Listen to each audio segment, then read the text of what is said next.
मेरा नाम काजल है, मैं सबकी फेवरेट हूँ। मम्मी, पापा, पीयूष भैया, ईशा दीदी, सबकी। फिर ऐसा क्यों हुआ? मेरी क्या गलती थी? क्यों हुआ ऐसा मेरे साथ? क्यों?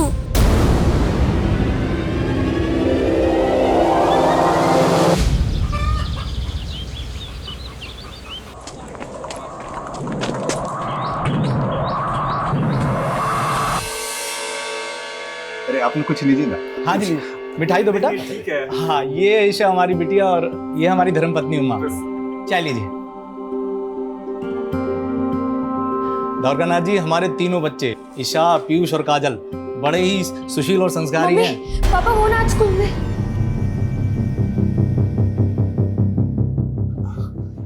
ये हमारी बेटी है काजल। काजल, सबको नमस्ते करो। हाय। अरे काजल, तेरे कपड़ों को क्या हुआ? वो हम स्कूल में खेलते वक्त गिर गए थे। जाओ, कपड़े बदल के आओ। वो कहा है ना कि काजल हम तीनों में सबसे छोटी है, इसलिए सबसे ज्यादा नटखट है। वो कहते हैं ना, छोटे पैकेट में बड़ा धमाका। मम्मी, समोसा बहुत गर्म है। हमेशा गड़बड़ करती है लड़की। देखना आज फिर ताऊजी से डांट खाएगी। डांट तो खा ली, अब हमें समोसा खाने दीजिए बड़ी मम्मी। छोड़ रख, ये ले जा। अरे रहने दीजिए वृंदा मामी, हम ले जाते हैं, ये तोड़ फोड़ देगी। हम भी आपके साथ चलते हैं। चल।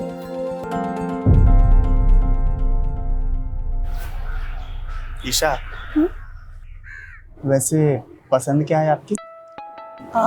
मूवीज देखना, खाना बनाना, यही सब। खाना बनाना? अच्छा, हमें तो आज तक कुछ बना कर नहीं दिया। और हमको भी कहाँ खिलाया? तुम दोनों क्या कर रहे हो यहाँ पे? ये लो जूस। अरे होने वाले जीजा जी से मिलने आए है ना पीयूष भैया? और नहीं तो क्या। दिवेश जीजू, हम तीनों भाई बहन है ना, हर जगह साथ जाते हैं, तो अगर आप ईशा दीदी को लेकर गए तो हमको भी साथ लेकर जाना पड़ेगा। और हमको भी। अरे बाप रे, अब एक काम करते हैं, तुम तीनों को कहीं जाने की जरूरत नहीं है। शादी के बाद हम ही यहाँ रहने आ जाते हैं। तो बड़ा मजा आएगा, क्यों ईशा दीदी?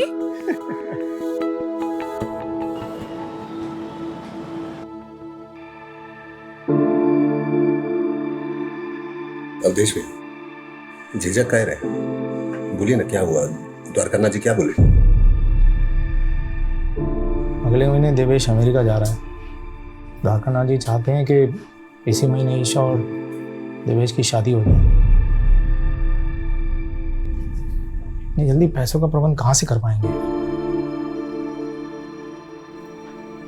भैया, ईशा भी हमारी बेटी की तरह है, तो शादी का आधा खर्चा हम उठाएंगे और कल हम शेखर से भी बात करते हैं, वो भी जरूर मदद करेगा। नहीं महेश, बाहर वालों को घर के मामले में इन्वॉल्व करने की जरूरत नहीं है। भैया बचपन का दोस्त है मेरा, वो देखिएगा, वो खुशी खुशी मदद करेगा। हाँ ताऊजी, शेखर चाचा बहुत अच्छे हैं। महेश, तूने हमारा आधा बोझ हल्का कर दिया। अरे फिर काजल की जब शादी होगी ना तब। हमारी शादी? नहीं ताऊजी, हम शादी नहीं करेंगे, हम तो मम्मी के साथ रहेंगे।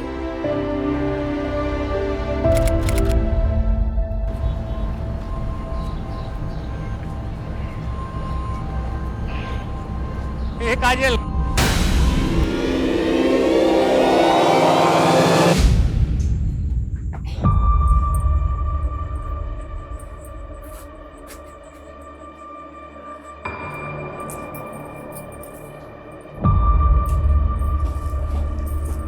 आने दो काजल को। जेठ जी एकदम ठीक कहते, लड़की हाथ से निकलती जा रही है। शांत हो जा बेटा, महेश गया है ना काजल को लेने। आ गया फोन। हेलो, मिल गए ना काजल? फोन देना उसे। वृंदा, काजल भारती के घर आई ही नहीं। क्या? तो कहीं कहाँ वो?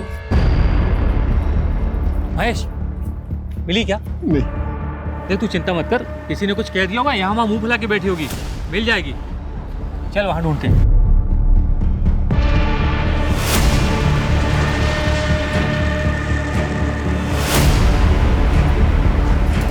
काजल मिली? भैया कहाँ चली गई? भैया कहीं नहीं मिल रही।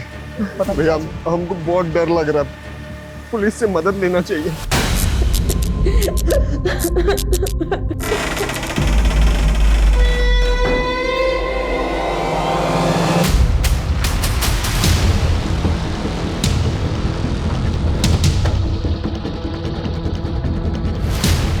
आपने आखिरी बार काजल को यहीं देखा था? जी हाँ। अरे पापा, रास्ता भूल गए क्या? हमारा घर तो उस तरफ है। बेटा भूला नहीं, बस है ना, मैं काम पूरा करके आ रहे हैं। तो हम भी आपके साथ चलते हैं और आते वक्त हम चॉकलेट ले लेंगे। बेटा तो चॉकलेट तो शंभू चाचा से ले ले, हम बस काम खत्म करके आ गए। काजल की तस्वीर सर पुलिस स्टेशन में सर्कुलेट करो। सर, आसपास की सभी दुकानें बंद हैं। अब तो सुबह जब दुकानें खुलेंगी सभी को इन्फॉर्मेशन मिलेगी। मैं शर्मा, छोटी बच्ची का मामला सुबह तक का इंतजार नहीं कर सकता। पेट्रोलिंग टीम से कहो कि तुरंत बच्ची की तलाश शुरू करें और पास में नाला वहाँ भी चेक करो। ओके।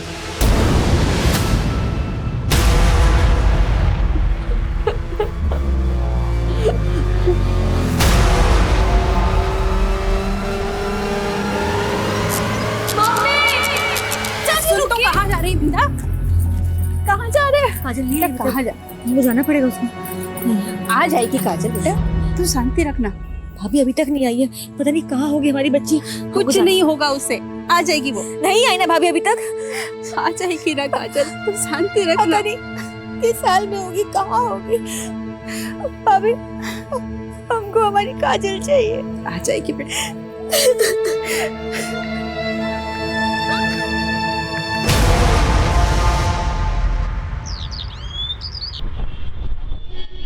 जी साहब, काजल कल शाम में दुकान पे आई थी हमारे। शंभू चाचा। हाँ बेटा। चॉकलेट। ले बेटा। अच्छा, जब वो तुम्हारी दुकान से गई तो तुमने किसी को उसके पीछे जाते हुए देखा था? कोई ऐसा जिसको देख के लगा हो कि शायद वो उसका पीछा कर रहा है? नहीं साहब। सर, इस सीसीटीवी फुटेज में काजल कैप्चर हुई है। एग्जैक्ट 6:13 पर वो इस गली से गुजरी थी और सर यहाँ से उसका घर 1 किलोमीटर की दूरी पर है। तो मतलब जो भी हुआ है वो इस 1 किलोमीटर के दायरे में हुआ है। तो वो 6:13 के बाद। सर पूरा रास्ता स्कैन किया है, आसपास के लोगों से भी पूछताछ की, लेकिन 6:13 पर किसी ने भी काजल को नहीं देखा और न ही किसी शोर शराबे की आवाज़ सुनी। तो क्या ये किसी जान पहचान वाले का काम, जो काजल को बहला फुसला कर अपने साथ ले गया? कोई करीबी? क्योंकि अगर ये किडनैपिंग का मामला होता तो अब तक फिरौती का कॉल आना चाहिए था।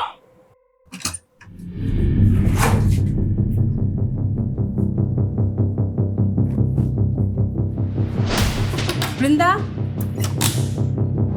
पापा नहीं मिल रही। नहीं मिली। वृंदा मिली? नहीं। अम्मा पूरा घर छान लिए, पड़ोसी में पूछ लिया, चाची नहीं मिल रही। कहाँ गई होगी? भाभी आप और ईशा यही रहिए, हम लोग बाहर जाकर देखते हैं।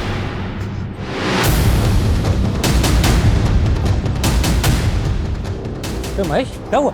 शेखर, वृंदा कहीं चली गई। अरे घबराओ मत, यहीं कहीं होगी, मिल जाएगी।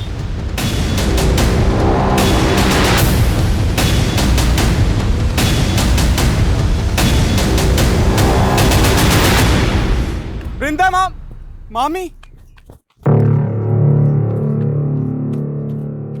मामी, आप यहाँ क्या कर रही हैं? आ जाएगी काजल।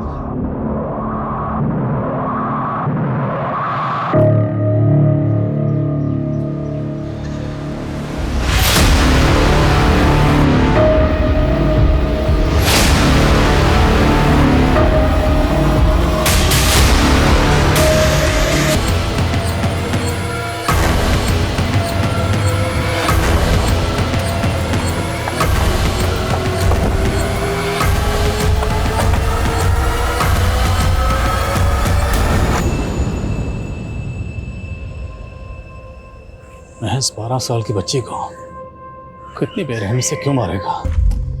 सर, काजल की पीएम रिपोर्ट। उसकी मौत गला घोटने से हुई है सर। और रेप तो नहीं हुआ सर, लेकिन टॉर्चर काफी किया गया उसे। पीठ और सीने पर जख्मों के कई सारे निशान हैं और 2 फ्रैक्चर्स भी।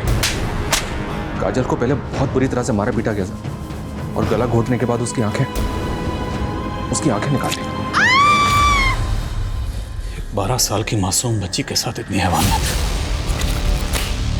और ये सोचकर ही मेरा खून खौल रहा है कि वह हैवान अभी भी आजाद घूम रहा है। शर्मा, वो हैवान मुझे किसी भी सूरत में जल्द से जल्द सलाखों के पीछे चाहिए।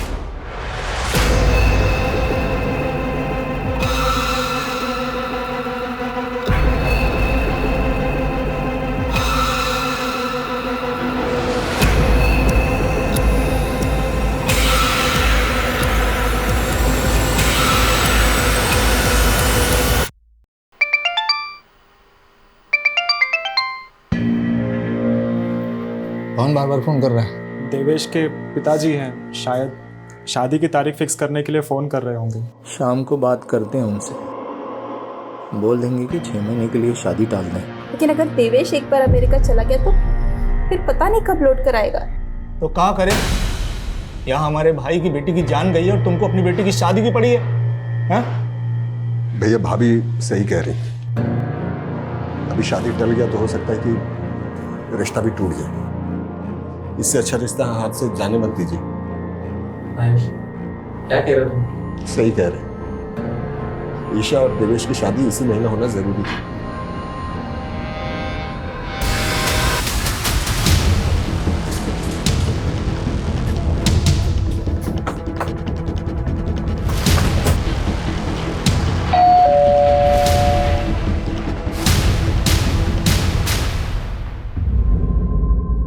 सब ऐसा हमने क्या बिगाड़ा था किसी का, जो हमारे कलेजे के टुकड़े के साथ ऐसा करती। महज ये नफरत और जलन किसी भी इंसान को हैवान बना सकती है। आपकी फैमिली की किसी से कोई दुश्मनी या रंजिश? सर मुझे एक आदमी पर शक है। किस पे? राधे। कौन राधे? सर वो यहीं पास में रहता है, महेश का दूर से रिश्तेदार भी लगता है। मानसिक रूप से थोड़ा बीमार है, बहुत ही गुस्सेल और अड़ियल इंसान है। अभी पिछले महीने एक नेहा नाम की लड़की को उसने बहुत परेशान किया था। छोड़ दो मुझे। अगर तुम मेरे साथ नहीं खेलोगे तो मैं तुम्हें किसी के साथ खेलने नहीं देंगे। चलो काजल, तुमने मुझे मारा, मैं तुम्हें नहीं छोड़ूंगा। मुझे मारना मत पापा, मुझे मारेंगे, मुझे मारना मत। नहीं मारेंगे, जो पूछ रहे हैं उसका जवाब दो। इस काजल ने तुम्हें मारा था ना? काजल, बुरी बुरी आंखों वाली काजल, इसने मुझे मारा था इधर लकड़ी से 5 बार। काजल ने तुम्हें मारा इसलिए तुमने काजल को मार दिया? शर्मानी चाहिए आपको। मेरा बेटा दिमागी तौर पे कमजोर है, इसे देखकर आपको लगता है कि वो किसी की जान ले सकता है? जानलेवा हमला तो कर ही चुका आपका बेटा कई लड़कियों पर। काजल ने तो पीटा भी था उसे, हो सकता है बदला लेने के लिए। बदला तो महेश और उसका परिवार ले रहा है हमसे साहब। अवधेश, महेश और हम दूर के रिश्तेदार हैं। उस चंदी जायदाद के लिए हमारा केस भी चल रहा है कोर्ट में। उसका फैसला हमारे हक में आया, उसी का बदला लेने के लिए महेश हमारे बेटे को फंसा रहा है। हाँ, लेकिन राधे की जहनी हालत की वजह से हमें उसकी कस्टडी नहीं मिलेगी। लेकिन सर, अगर कस्टडी नहीं मिलेगी तो इंटरोगेट कैसे करेंगे? राधे की कस्टडी हमें एक ही सूरत में मिल सकती है, या तो हमारे पास उसके खिलाफ कोई ठोस सबूत हो या फिर कोई चश्मदीद गवाह। राधे पर हर वक्त नजर रखो, और ये भी पता करो क्या महेश की फैमिली की किसी से कोई दुश्मनी थी?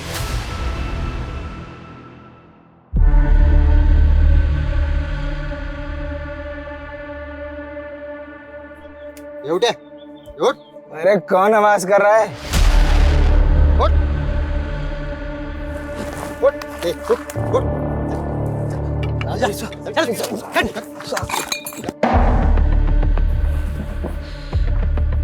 काजल जहाँ से गुजरी थी वहाँ तुम दोनों के नशा करने का अड्डा था, लेकिन काजल की मौत के बाद तुम लोगों ने अपना अड्डा बदल दिया, क्यों? ऐसा कुछ नहीं साहब, हमें तो पता भी नहीं कि वो लड़की। वैसे क्या नाम बताया था साहब आपने? ये देखो, ये वो लड़की है काजल, ध्यान से देखो और बताओ। उस दिन मैंने इस लड़की को देखा था किसी आदमी के साथ। कौन था वो आदमी? नहीं पता ना कौन था वो। ये दोनों टाइम वेस्ट कर रहे हैं, इनकी हड्डी पसली एक कर दो। जब तक उस आदमी का नाम याद ना आना है, छोड़ना मत इनको। सर मुझे लगता है नशोड़ियों ने उठाया काजल को और अब कहानियां बना रहे हैं। मुझे राधे के ऊपर डाउट है सर। तो सवाल ये है कि काजल को अगर राधे या कोई और जबरदस्ती उठाकर लेकर गया होता तो काजल शोर तो मचाती। ऐसा कुछ हुआ ही नहीं, क्यों? हो सकता है सर पीछे से हमला किया हो अचानक। दोनों नशेड़ी पर नजर रखो और राधे से पूछताछ करते रहो, देखते के सामने आता है। Right sir. और एक बात सर, हमने काजल के नेबर्स और घर वालों से तो बात की है, लेकिन काजल जिस स्कूल में पढ़ती है वहाँ पे बात नहीं की अभी तक। शर्मा, महज 12 साल की बच्ची थी, स्कूल में ऐसा क्या हुआ होगा जो बात मर्डर तक पहुँच जाए? जुवेनाइल क्राइम्स आजकल काफ़ी बढ़ गए हैं, इसलिए। सर स्कूल क्राइम और शूटआउट बाहर के देशों में भी देखने को मिले हैं और हमारे यहाँ भी। ठीक है, बात करते हैं स्कूल में। 1 2 3 4 5 6 7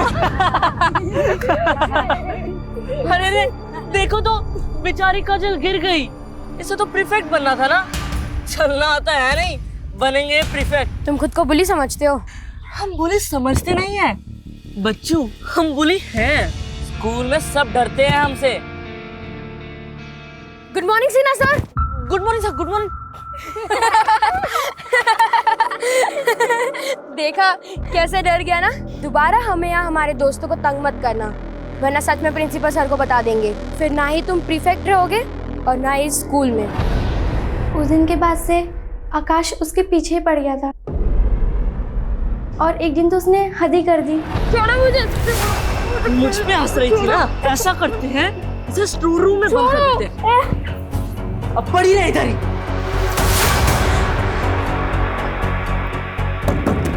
भारती, प्रिया कोई है, मुझे यहाँ से निकालो। फिर हमने आकाश को 10 दिन के लिए स्कूल से सस्पेंड कर दिया और उसे प्रीफेक्ट की पोजीशन से हटा दिया और उसकी जगह हमने काजल को प्रीफेक्ट बना दिया।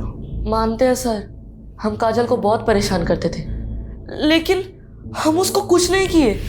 काजल की वजह से आपको 10 दिन के लिए स्कूल से सस्पेंड कर दिया गया। आपको प्रीफेक्ट से हटाकर काजल को प्रीफेक्ट बना दिया गया। बुरा तो लगा होगा ना बेटा आपको? ये कैसा सवाल है सर? ऐसे सवाल पूछ के हमारे बेटे को टॉर्चर मत कीजिए ना सर। हेलो, अरे बोला ना आपको, लोडिंग हमारे सामने होगी। एक छोटा सा काम निपटा के आ रहे हैं ना हम। हाँ सर, हमारा बेटा ऐसा वैसा लड़का नहीं है, टॉपर है क्लास का। अगर आप बोला ना आपको, पहुंच रहे हैं। क्या कह रहा था मैं? आप हमारे बेटे को परेशान मत कीजिए। ये क्या कर रहे हैं आप? आपको मालूम है कितना इंपॉर्टेंट काम? आपके बेटे के फ्यूचर और उसकी जिंदगी से ज्यादा इंपॉर्टेंट काम है। बात को समझिए ना सर। आप बात को समझने की कोशिश कीजिए। जो लड़की मरी है ना, उसकी जिंदगी भी इंपॉर्टेंट थी। उसका कत्ल हुआ और उसके कातिल को ढूंढना हमारा काम है और ये काम सबसे ज्यादा इंपॉर्टेंट है। सॉरी सर, आप जो पूछना चाहते हैं पूछिए। हमें पूरा भरोसा है हमारे बेटे ने कुछ नहीं किया। हाँ ठीक है, उसको पकड़ के रखो। नमस्कार सर। मैं तुम्हें फ़ोन करता हूँ। हाँ, कत्ल का कुछ पता चला? हमारे पास रोज़ बहुत सारे केसेस आते हैं, इंसानों की गुमशुदगी के, हत्या के, अपहरण के। अब क्या करें, हम उन केसेस पे ध्यान दें या पूरा का पूरा पुलिस महकमा तुम्हारे गाय के हत्यारों के पीछे लगा दें? बोलो क्या करें?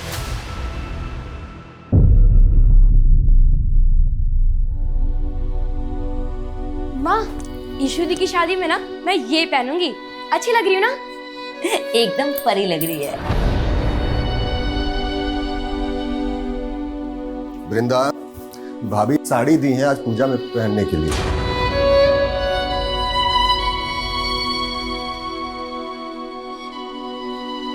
काहे अपना जख्म कुरेद रही है? हम कहे थे ना, काजल का सारा चीज खुद से दूर कर दो।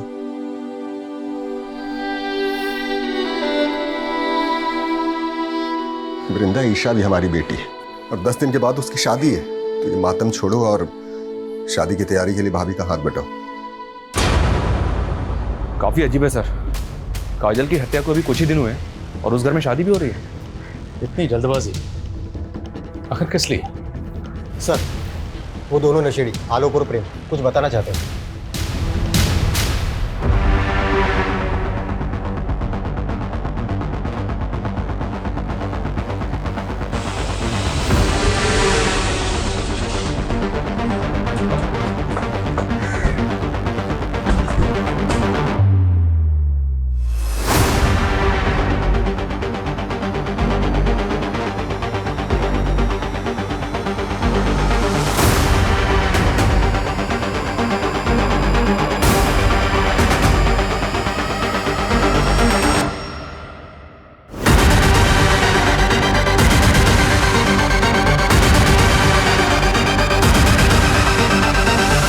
चलें शेखर? शेखर? सर, क्या शेखर ने काजल को मारा? नहीं सर, हम नहीं मान सकते सर। देखिए, हमें 2 चश्मदीद गवाह मिले जिन्होंने उस रात काजल को शेखर के साथ जाते हुए देखा था। लेकिन सर, शेखर हमारा बचपन का दोस्त है सर। हाँ, मैं मिला था उस शाम काजल से। काजल कहाँ भटक रही है? भूतनी तो भटकेगी और क्या करेगी? अच्छा ये बताए, भूतनी गोलगप्पे खाएगी? तो चल मेरे साथ। फिर तुम काजल को अपने साथ ले गए, उसे मारा पीटा, उसका गला दबाया और उसकी आंखें निकाल ली। इतनी घटिया हरकत, तुम जैसे इंसान को तो जीने का भी हक नहीं। हाँ सर, सही कहा आपने, मुझे जीने का कोई हक नहीं। मुझे फांसी दे दीजिए सर। ये ड्रामा बंद कर, ये बोल कि काजल को क्यों मारा, कहाँ मारा और कैसे मारा, वरना मार मार के उगलवाएंगे। मारिए सर मुझे, मारिए सर मुझे। मैं इसी लायक हूँ, मैं इसी लायक हूँ सर।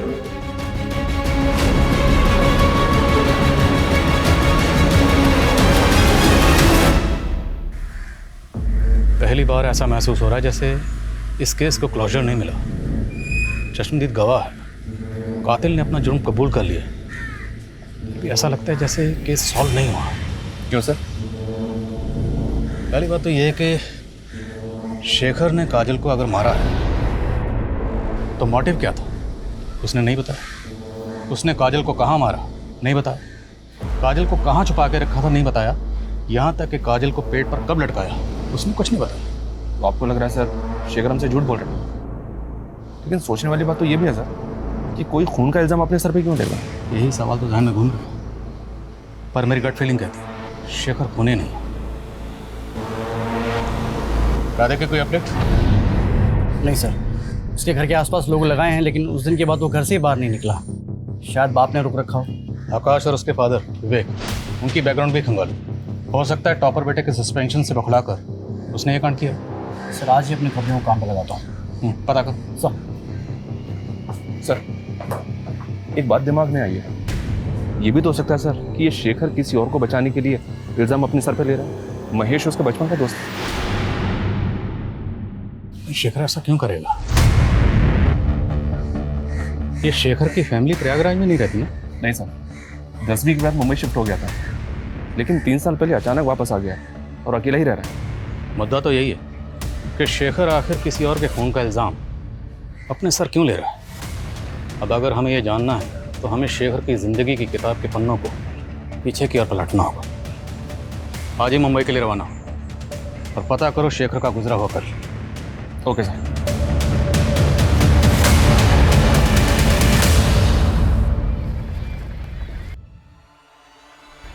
शेखर आज मत जाओ ना ऑफिस।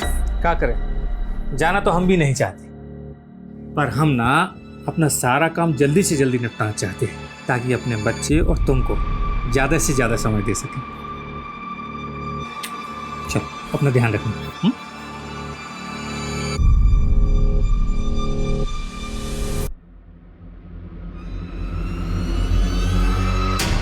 सर पता नहीं कैसे हुआ, मैं जब घर के अंदर गया सारा सामान बिखरा हुआ था और मेरी बीवी तृप्ति वो भी कहीं नहीं थी सर।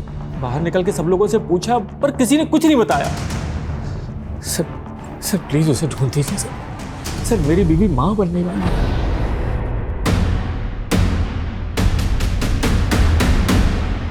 क्या शेखर पर उसकी बीवी की मौत का चार्ज लगा था? जी सर, शेखर 1 साल तक जेल में था, डिप्रेशन में चला गया था।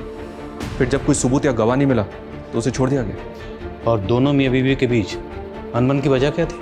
वो पता नहीं चला। उसकी बीवी तृप्ति मिली? No sir. उसकी डेड बॉडी? No sir. मैंने एसएचओ वागले से कहा है कि इस केस में कोई भी अपडेट मिलता है तो वो इन्फॉर्म करें।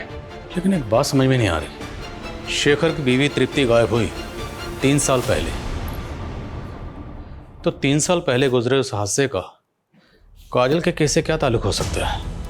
कहीं ऐसा तो नहीं कि शेखर ने अपनी बीवी का कत्ल किया था लेकिन सजा से बच गया, अब वही गिल्ट उससे काजल का कत्ल कबूल करवा रहा है? सर कम इन।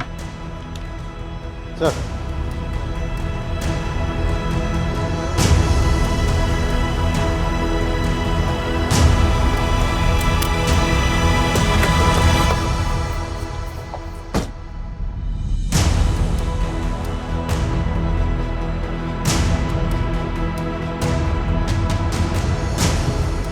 माफ़ी चाहते साहब आपको तकलीफ़ देने के लिए। दरअसल हम नहीं चाहते कि ये बात फैले और हमारी बच्ची किसी मुसीबत में फंस जाए। बेफिक्र रहिए, कुछ नहीं होगा। बोलो भारती, क्या बताना चाहती हो? बोलो बेटा।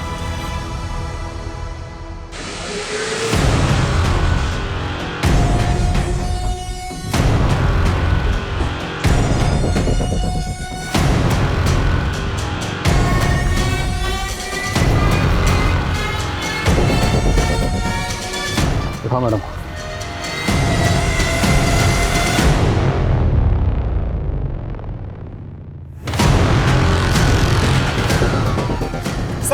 सर हमने क्या किया सर? सर हमने कुछ नहीं किया सर। ये क्या कर रहे हैं साहब? हमारे बच्चे हैं साहब। इन्होंने क्या किया?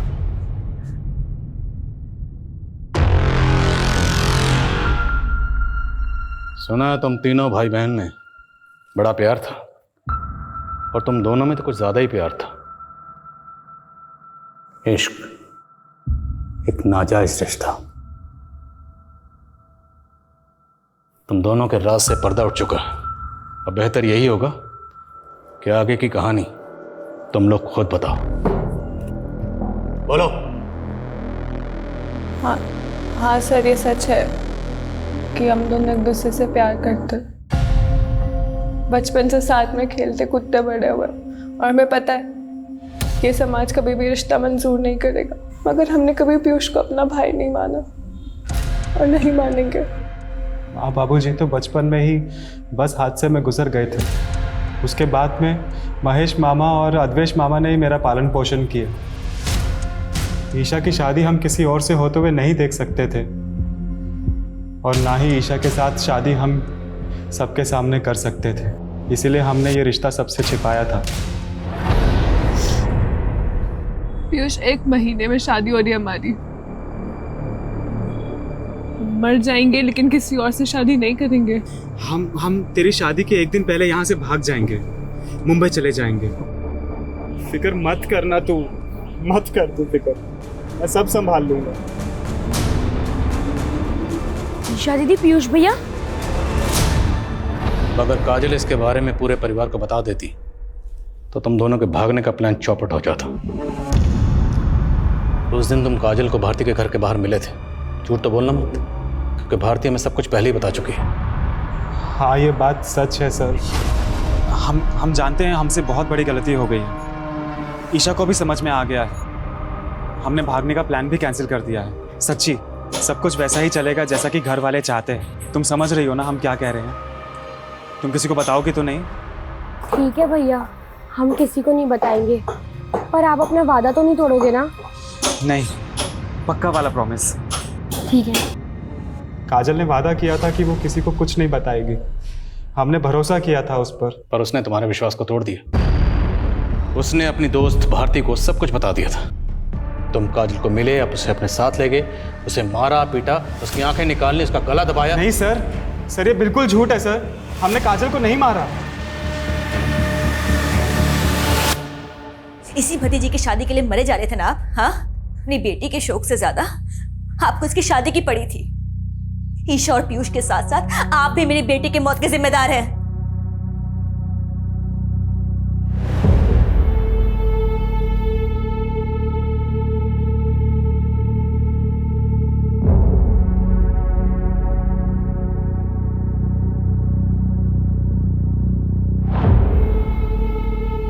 महेश, ईशा और पीयूष जो कर रहे थे वो गलत था, सरासर गलत था, और हम ईशा को इस गलती के लिए कभी माफ नहीं कर सकते। लेकिन मेरा दिल ये मानने के लिए तैयार ही नहीं है कि ईशा काजल को मार सकती है। अरे अपनी सगी बहन मानती थी वो उसे। हाँ महेश, हमें तो लगता है कि ये काम सिर्फ पीयूष का है। भैया हम हमेशा आपका इज्जत किए, आपके हर बात को माने, लेकिन इस मामले में अच्छा होगा कि आप कुछ न बोलिए।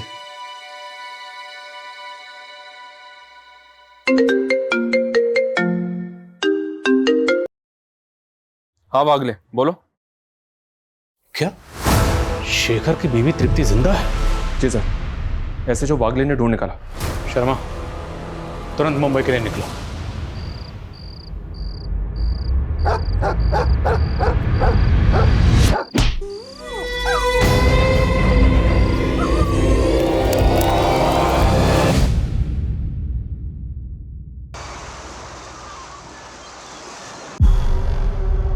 मुझे किसी ने अगवा नहीं किया था। मैं राकेश से प्यार करती थी। शेखर की कंपनी में राकेश ड्राइवर था।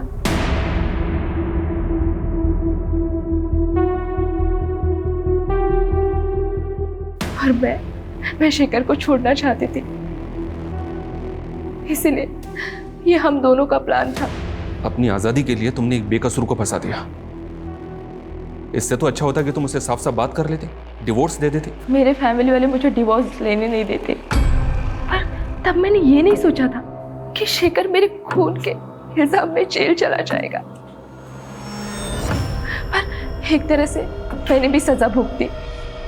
कैसी सजा? शेखर से अलग होने के बाद मैं कभी खुश नहीं रह पाई। मेरा बच्चा भी मरा हुआ पैदा हुआ। शेखर भी डिप्रेशन में था और अभी भी जेल में बंद है वो। एक बच्ची के खून का इल्जाम है उसके सर पे। सब शेखर कभी खून नहीं कर सकता। वो तो बहुत नेक इंसान है। मैं ही बेवकूफ थी जो उसको समझ नहीं पाई। सर, इस शेखर की हिस्ट्री जानने के बाद तो तकरीबन यकीन से कह सकते हैं कि ये निर्दोष है। पीयूष और ईशा दोनों अपनी बात पर अड़े हुए, लेकिन दोनों काफ़ी शातिर हैं। एक ही घर में रह रहे थे, अफेयर चल रहा था, लेकिन किसी को भनक तक नहीं लगने दी। लेकिन सर, पीयूष के खिलाफ हमारे पास कोई सबूत नहीं। पीयूष से मिलने के बाद काजल सीधे अपने घर गई थी, जहाँ उसके पिता और शेखर उसे मिले थे।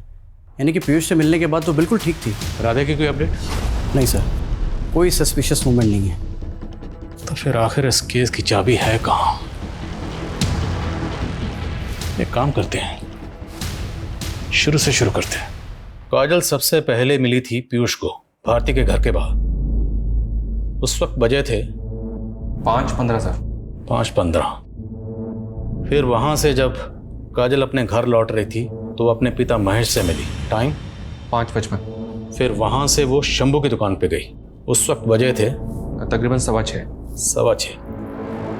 और 6:30 बजे उसे शेखर मिला और वहां पर आलोक और प्रेम भी मौजूद थे उस वक्त। और उसके बाद से 36 घंटे के लिए काजल गायब थी।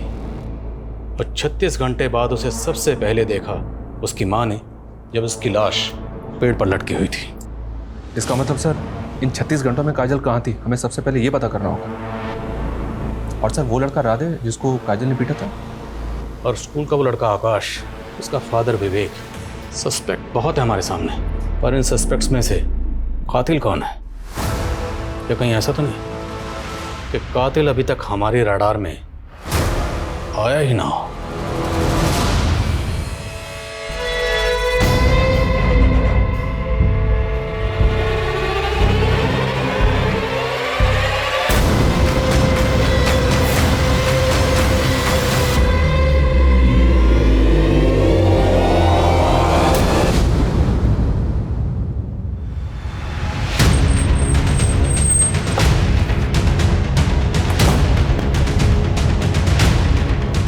जय हिंद सर।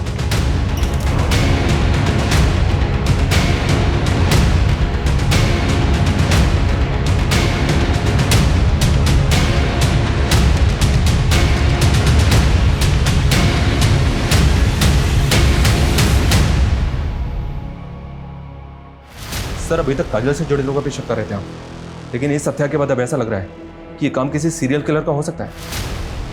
हो सकता है हम गलत हों, पर हम हाथ पे हाथ रख कर नहीं बैठ सकते। हमें आगे तो बढ़ना होगा, चलते रहना होगा, वाला डायरेक्शन में ही सही। हो सकता है चलते चलते हमें सही मंजिल मिल जाए। सर, लोकल पुलिस स्टेशन से केस फाइल की कॉपी मंगवाई है। काजल की तरह इस लड़की रिया, जिसको भी टॉर्चर किया गया था और आंखें निकाली गई थी। इस केस से कोई क्लू मिला? जी सर, एक आई विटनेस है केस का। लड़की को अगवा करने से पहले उसने स्कूल के बाहर एक आदमी को टैक्सी पार्क करते हुए देखा था। कौन है टैक्सी ड्राइवर? सर, ये तो अभी तक पता नहीं चला है, लेकिन आई विटनेस का कहना था कि उसका हेयर स्टाइल कुछ अजीब सा था। टैक्सी ड्राइवर, अजीब हेयर स्टाइल। काजल की लाश जहाँ मिली थी वो एरिया अभी भी सील है ना? जी सर। उस पूरे एरिया में पता करो, क्या किसी ने किसी ऐसे टैक्सी वाले को देखा था जिसका हेयर स्टाइल अजीब था? और इस एरिया में जितनी भी सीसीटीवी फुटेज है सबको खंगालो। गाइस, मैं जानता हूँ काम बहुत मुश्किल है, but let's crack this case.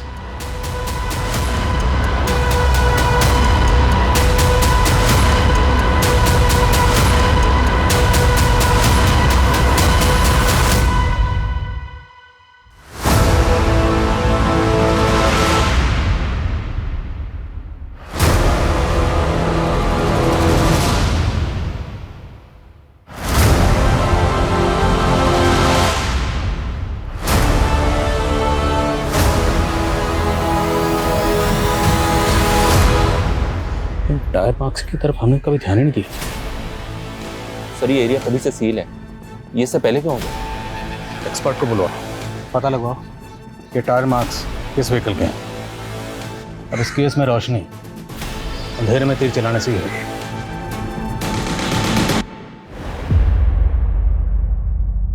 Piyush जा चुका है और अब उसे कभी याद भी मत करना। अरे शुक्र मना कि देवेश तुझसे अब भी शादी करने के लिए तैयार है। ईशा अब और कोई कांड मत करना। हम वादा करते हैं माँ, अब जैसा बोलेगा हम वैसे ही करेंगे। सर मैं प्रयागराज में हुए दूसरे सिमिलर केसेस ढूंढ रहा था, तो ये केस मेरे सामने आया, अवनी दीक्षित का।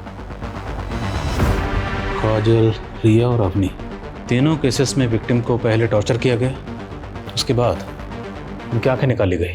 और सर इन तीनों में से किसी का भी रेप नहीं हुआ।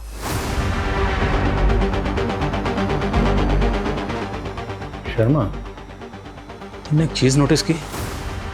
इन तीनों विक्टिम्स में एक चीज कॉमन है। क्या सर? तीनों की आंखें भूरी हैं। अवनी दीक्षित केस में विक्टिम के आसपास कोई टैक्सी वाला नजर आया था? नो सर, अभी तक कोई भी आई विटनेस सामने नहीं आया। सर काजल मर्डर क्राइम सीन में जो टायर मार्क्स मिले थे वो एक 3 व्हीलर ऑटो रिक्शा है। एक्सपर्ट के मुताबिक वो टायर मार्क्स कम से कम 15 दिन पुराने हैं। 15 दिन यानी लगभग उसी समय जब हमें काजल की लाश मिली थी। मतलब हम सही ट्रैक पे हैं। उसी रिक्शा में काजल की लाश को लाया गया होगा। लेकिन सर आई विटनेस ने रिया के केस में जिस ड्राइवर को देखा था वो टैक्सी चला रहा था। Sharma, let's keep it simple. हम एक ऐसे ड्राइवर को ढूंढ रहे हैं जिसका हेयर स्टाइल अजीब है, फिर वो चाहे रिक्शा चलाता हो टैक्सी चलाता हो, कोई फर्क नहीं पड़ता। पूरी टीम को काम पे लगाओ। जब तक ये बंदा मिल नहीं जाता कोई घर नहीं जाएगा।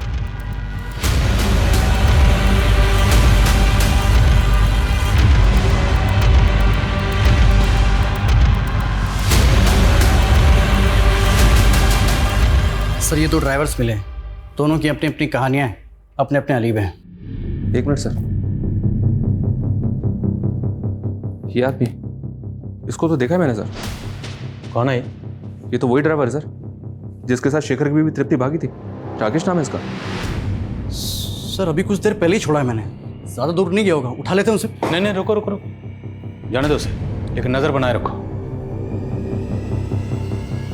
ये जो भी है अब इसे सबूत के साथ ही पकड़ेंगे।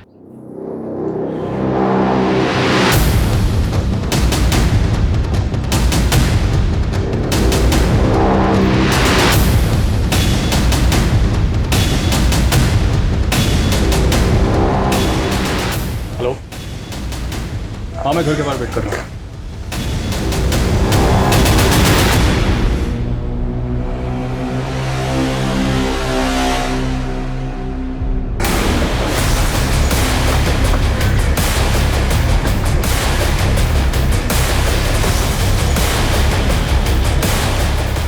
आप लगाइए मेहंदी।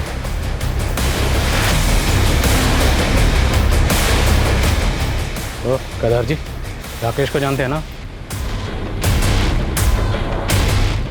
इतनी जल्दी भूल गए? अभी तो मिले थे गली, अच्छी याद आया, लेके जाओ।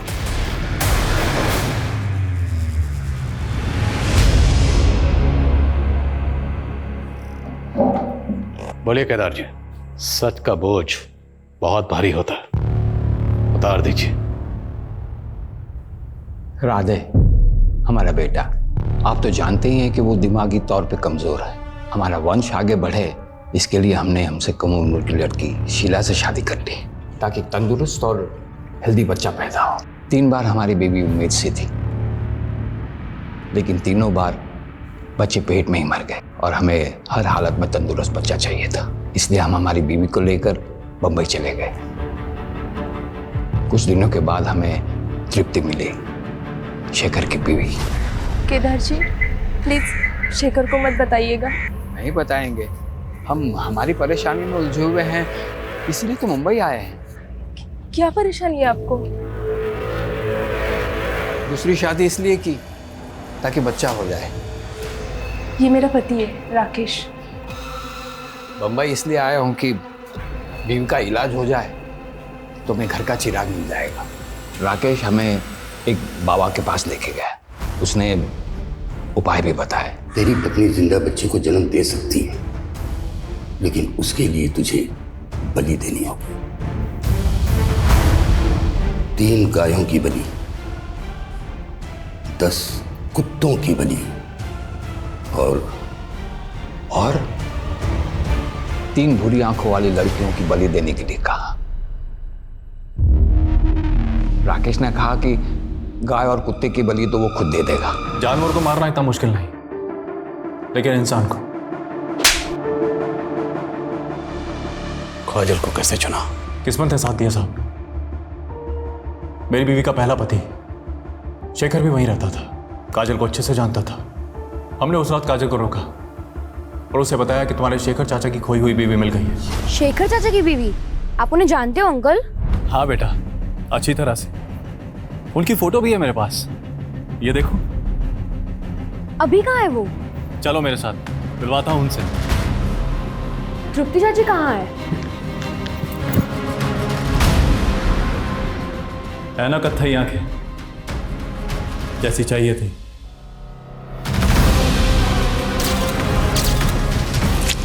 काजल के बाद 2 लड़कियां और उठाई इसने, और उनको भी काजल की तरह ही मारकर पेड़ पर लटका दिया, ताकि लोगों को लगे कि ये किसी सीरियल किलर का काम है। उस ढोंगी बाबा को मुंबई में अरेस्ट कर लिया सर, और उसने सब कबूल भी कर लिया। सर कुछ सोच भी नहीं सकता था केदार एक बच्चा पाने के लिए इतना घिनौना जुर्म करवाएगा। अंधविश्वास और लालच का मेल बड़ा खतरनाक होता है। केदार को हर हालत में अपनी संतान चाहिए थी। इसी लालच में वो ये खतरनाक खेल खेल रहा था, जिसमें उसका साथ उस सरफिरा राकेश दे रहा था, और जिसका फायदा उस ढोंगी बाबा ने भी उठाया। अफसोस सिर्फ इस बात का है, इस खेल में उन 3 मासूम बच्चियों ने बिना वजह अपनी जान गंवा दी। और शेखर, जो बेकसूर होने के बावजूद अपनी बीवी तृप्ति के केस में आरोपी बना, पूरी तरह से टूट चुका था। जब काजल के केस में सस्पेक्ट बना तो उसने खून का इल्जाम अपने सर पर ले लिया। तो अच्छा हुआ कि वक्त रहते हम असली कातिल तक पहुंच गए और एक बेकसूर को फिर से बलि पर चढ़ने से बचा लिया।